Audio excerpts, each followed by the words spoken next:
Donc à l'origine, l'exploitation avait des préoccupations concernant l'amélioration des conditions de travail au niveau de sa fromagerie. Donc avec deux données d'entrée qui étaient premièrement de conserver la typicité et la qualité de leurs produits.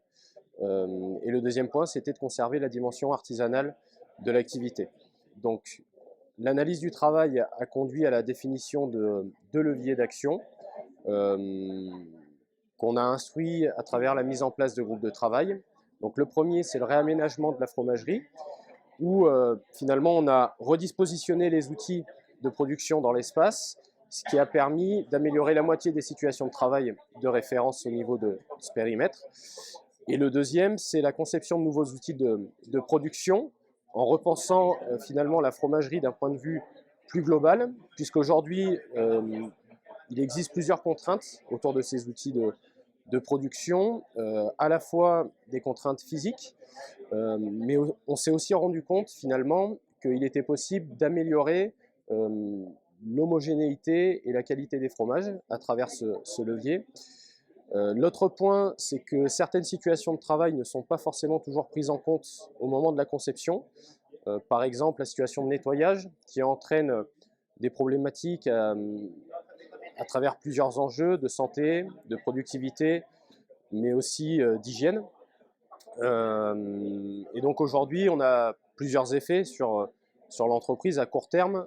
C'est l'amélioration d'une part des conditions de travail, et puis d'autre part un renforcement du collectif, une forme d'appropriation, une nouvelle manière de voir et de penser le travail qui amène beaucoup plus de dialogue sur les investissements qu'on peut être amené à faire et aussi sur les transformations potentielles du travail.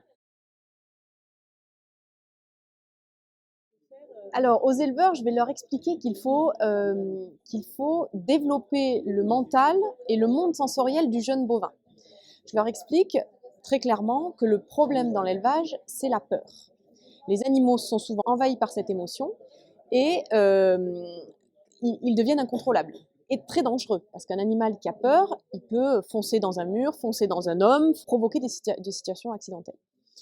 Donc, j'explique à l'éleveur qu'il faut apprendre à l'animal à gérer ses émotions. Donc, pour cela, il faut le confronter régulièrement à des situations insolites pour qu'il apprenne à gérer son comportement face à la nouveauté. Il fallait régulièrement exposer l'animal à des objets insolites en mettant des objets complètement insolites comme un cône de chantier, un bidon. Alors les changer régulièrement parce que je disais que l'animal est comme l'humain.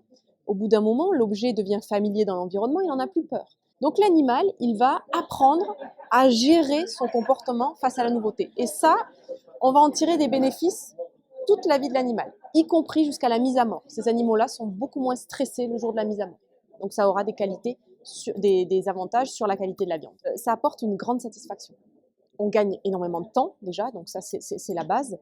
On a des animaux qui sont volontaires, coopérants, ils ne sont pas toujours dans la soumission et dans la tétanie de la peur, ils sont décontractés et ils sont participants. Et ça, c'est un réel plaisir de travailler avec des animaux qui sont participants, volontaires.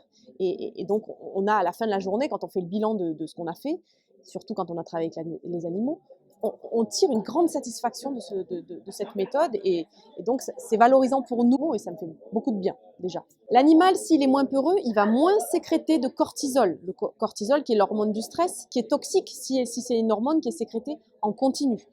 Donc comme on va déjà limiter cette consommation d'hormones, on aura des animaux qui seront mieux dans leur tête. Et donc, ils vont être, au niveau sanitaire, déjà beaucoup moins malades, donc beaucoup moins d'antibiotiques, beaucoup moins de traitements. Donc déjà, on fera des économies aussi sur la facture. Et puis en plus, sur les soins, on va les limiter, on va les baisser.